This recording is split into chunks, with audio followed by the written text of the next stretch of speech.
नमस्कार।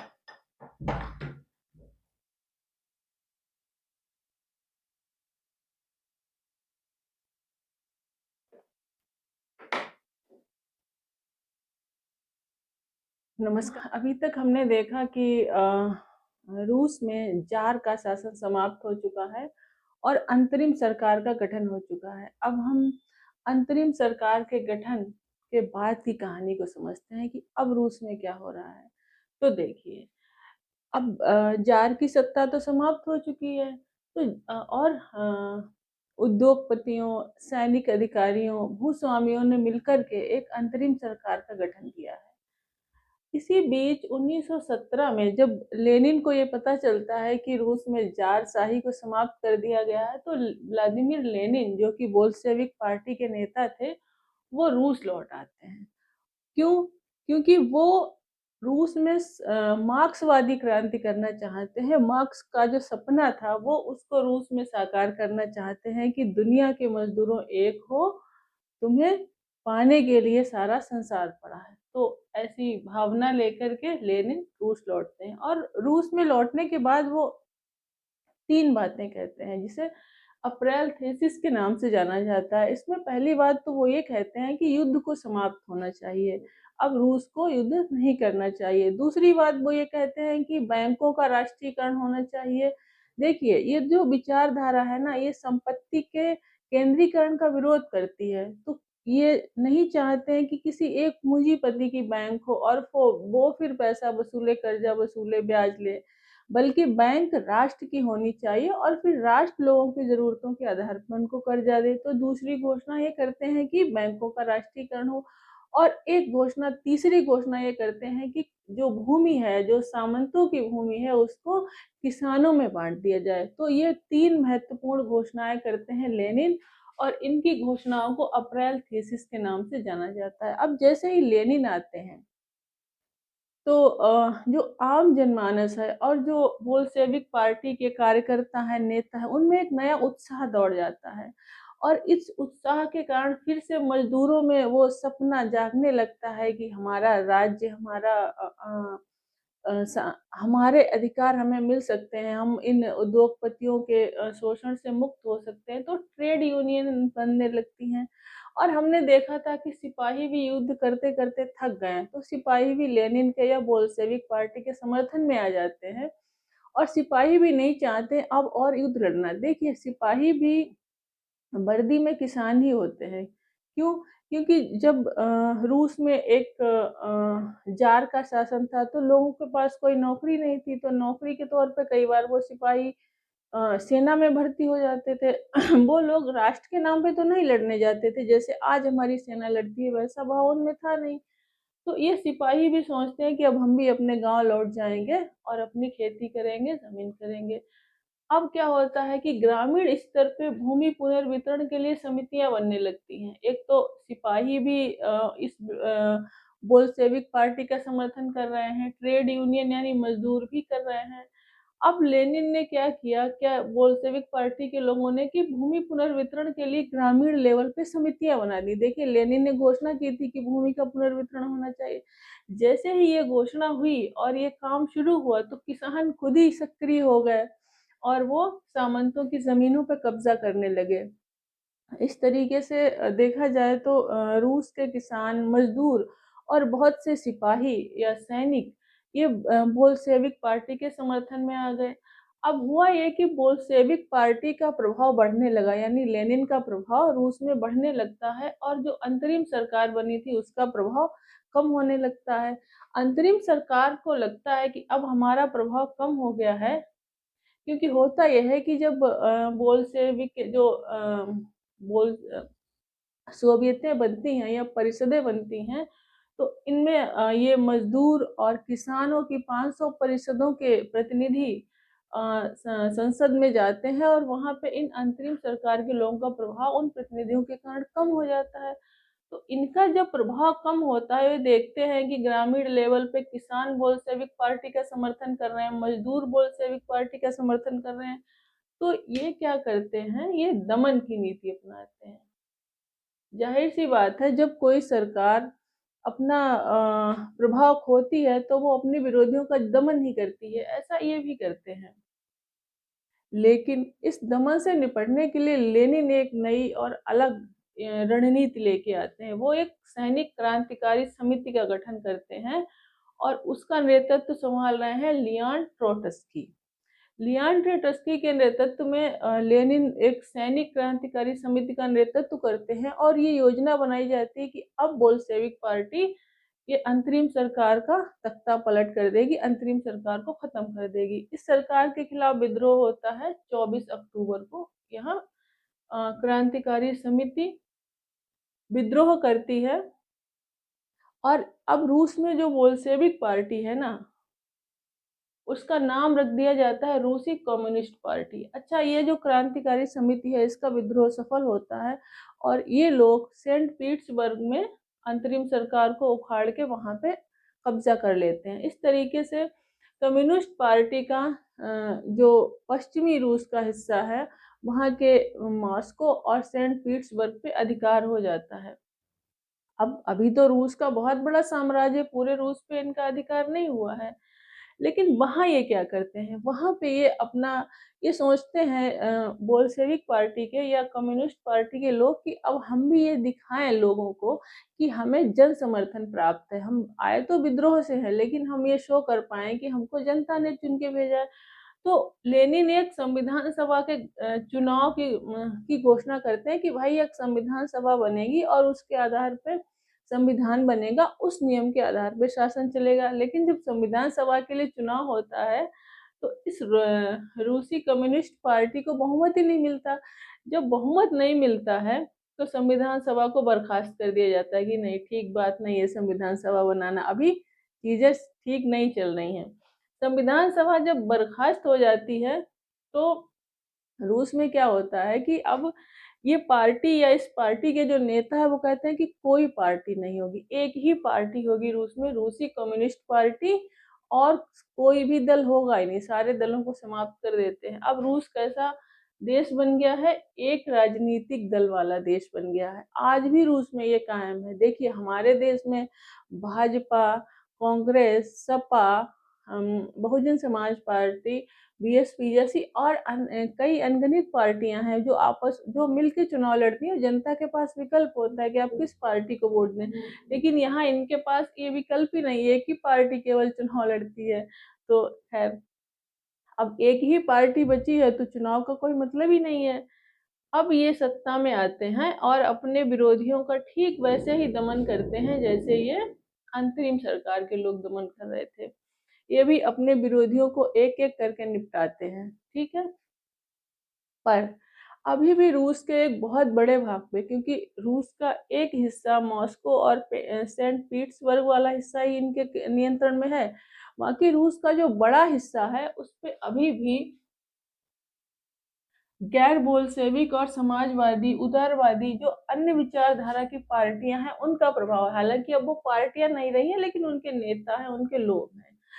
और ये लोग ये जो बोल्शेविक पार्टी ने विद्रोह किया है इसकी निंदा करते हैं कि ये इन्होंने ठीक नहीं किया। अब क्या होता है, अब ग्रामीण लेवल पे किसान विद्रोह कर रहे हैं, अब विद्रोह कर रहे हैं और वो सामंतों के पास जो जमीन है उस पर कब्जा कर रहे हैं। ये जो लोग हैं इसमें मध्य वर्ग के लोग हैं, जिसमें सामंत हैं, भूस्वामी हैं, सैनिक अधिकारी हैं।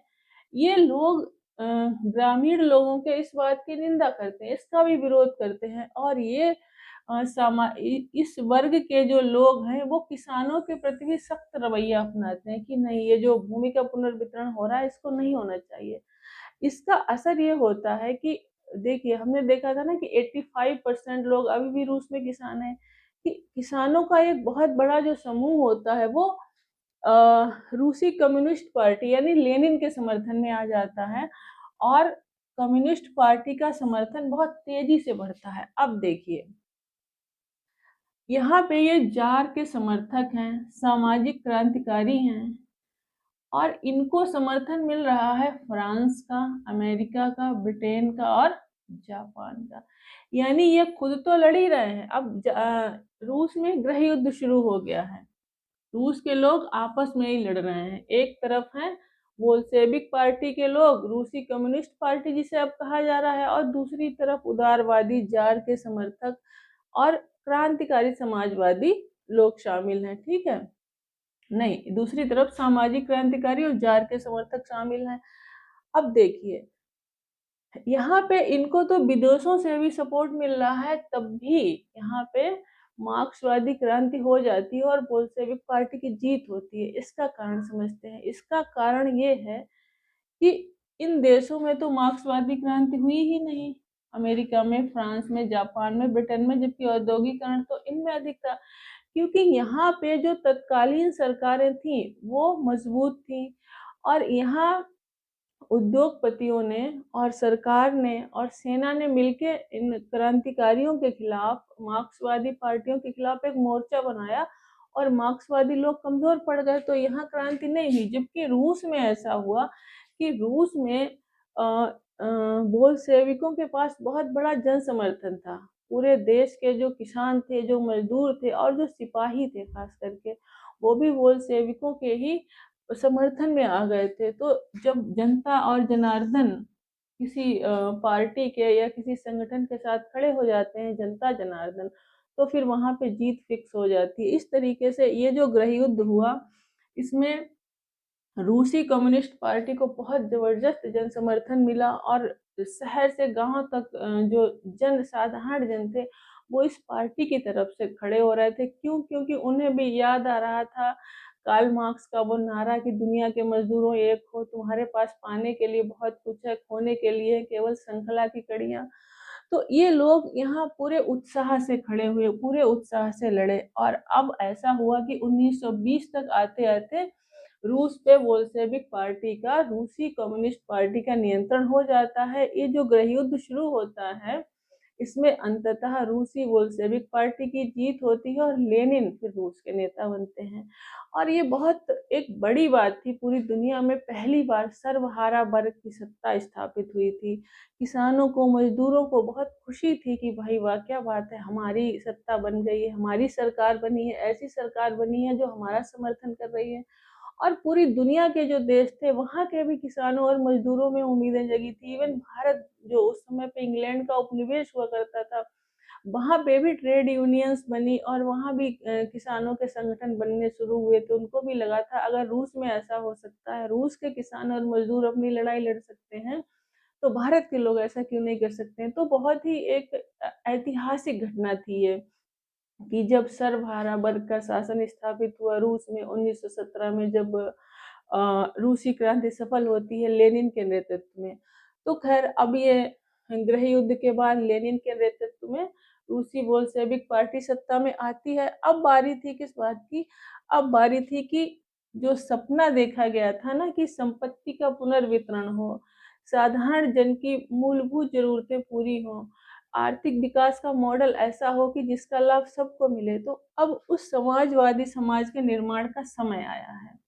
अब देखिए कौन सी नीति अपनाते हैं रूस के ये नेता, रूसी कम्युनिस्ट पार्टी के लोग। तो आइए समझते हैं। ये सबसे पहले क्या करते हैं कि उद्योगों और बैंकों का राष्ट्रीयकरण करते हैं। बैंकों के राष्ट्रीयकरण की बात लेनिन ने अप्रैल थीसिस में ही कही थी, और जब वो सत्ता में आया तो उसने उद्योगों का और बैंकों का राष्ट्रीयकरण किया। क्यों? क्योंकि मार्क्सवादी विचारधारा संपत्ति के किसी एक व्यक्ति के पक्ष में होने का विरोध करती है। तो जब संपत्ति राष्ट्र की हो गई, उद्योग और बैंक राष्ट्र के हो गए, तो वो जनता के हो गए, अब फिर वो किसी एक व्यक्ति विशेष के नियंत्रण में नहीं रह गए। तो सबसे पहला काम तो समाजवादी समाज के निर्माण में ये होता है। दूसरा काम होता है केंद्रीकृत नियोजन। ये क्या होता है? यानी केंद्र की सरकार बैठ के ये निर्धारित करती है कि किस तरीके का विकास करेंगे, कहाँ, किस किस क्षेत्र में हमें काम करना है, कृषि में क्या काम करना है, उद्योग धंधों में क्या काम करना है, हाँ, सोशल सेक्टर्स जैसे शिक्षा में, स्वास्थ्य के क्षेत्र में किस प्रकार की सेवाएं स्थापित करनी।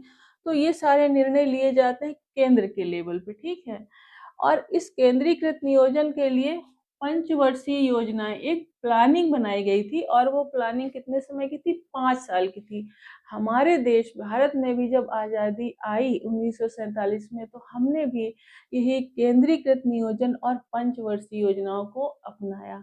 इसी मॉडल को भारत में भी अपनाया गया, लेकिन 2017 में जब नीति आयोग बना तो हमने इस वाले मॉडल को छोड़ के पंचवर्षीय योजनाओं को छोड़ दिया और एक नया मॉडल अब अपनाया है। तो खैर, और क्या किया, इन्होंने कीमतें स्थिर कर दी। यानी इतनी महंगाई से जो जनता परेशान थी, जो खाद्यान्न की कमी थी, जो मूलभूत जरूरत की चीजें नहीं थी लोगों के पास, तो इन्होंने कहा कि कोई कीमतें नहीं बढ़ेंगी, कीमतें फिक्स है, उसी कीमत पे सामान, जरूरी चीजें बेची जाएंगी। और क्या किया, इन्होंने औद्योगिक उत्पादन को बढ़ावा दिया। ठीक है, उद्योग सरकार ने अपने नियंत्रण में ले लिए और फिर उन उद्योगों में उत्पादन को बढ़ावा दिया। तो जब औद्योगिक उत्पादन हुआ तो लोगों को रोजगार भी मिला होगा, जाहिर सी बात है, रोजगार के अवसर पैदा हुए, लोगों को रोजगार मिले। भूमि का पुनर्वितरण होने से किसानों को जमीन मिली, उनकी स्थिति में सुधार हुआ। और क्या किया है समाजवादी समाज में, इसमें सबके लिए शिक्षा की व्यवस्था की गई, सस्ती स्वास्थ्य सेवाएं प्रदान की गई, और जो महिलाएं नौकरी करती थी, जो काम करने जाती थी कारखानों में, उनके लिए बालवाड़ियां बनाई गई ताकि वो आराम से नौकरी कर सकें और उनके बच्चों की परवरिश हो सके। यानी कुल मिलाकर इस नई सरकार ने आम आदमी की जिंदगी को संवारने का, रूस को आर्थिक तरक्की की राह पे ले जाने का एक महत्वपूर्ण प्रयास किया, एक गंभीर प्रयास किया। तो इस तरीके से जब रूस में एक समाजवादी समाज का निर्माण हुआ तो पूरी दुनिया के लोग बिल्कुल चकित हो गए थे और बहुत खुश भी हो गए थे। कुछ लोग तो जिनको इस समाजवादी विचारधारा में विश्वास था या जिनको ये पसंद थी विचारधारा, तो इस तरीके से एक बहुत ही ऐतिहासिक घटना घटी कि रूस में समाजवादी क्रांति हो गई। लेकिन देखिए, रूस की जो ये क्रांति थी ना, इसका फ्रांस, अमेरिका, ब्रिटेन, जापान जैसे देश विरोध कर रहे थे, और यहीं से शुरू हुआ राजनीतिक विचारधारा का संघर्ष। रूस बन गया समाजवादी पार्टी या साम्यवादी विचारधारा वाला देश, और अमेरिका के खेमे वाले देश वो उदारवादी विचारधारा के समर्थक बन गए। और फिर उसके बाद उनमें शीत युद्ध शुरू हुआ, और आज भी जो ईरान में लड़ाई हो रही है, जो इजराइल की लड़ाई हो रही है, जो रूस यूक्रेन से लड़ रहा है, उसमें कहीं ना कहीं अन्य बातें तो शामिल हैं पर विचारधारा का एक मुद्दा भी शामिल है। क्यों? क्योंकि जो अमेरिकी के खेमे वाले लोग हैं, ये लोकतांत्रिक व्यवस्था का सपोर्ट करते हैं, जबकि रूस जो है वो साम्यवाद का समर्थन करता है आज भी। तो इस तरीके से यहाँ बहुत सारी अच्छी अच्छी बातें हुई, आम जनता के जीवन को बेहतर बनाया गया इस समाजवादी समाज में। लेकिन एक वैचारिक टकराव को भी दुनिया ने देखा, और जिसको हम आज भी देख रहे हैं। आज यहीं तक, इसके बाद हम स्टालिन के सामूहिकरण को समझेंगे। तो धन्यवाद।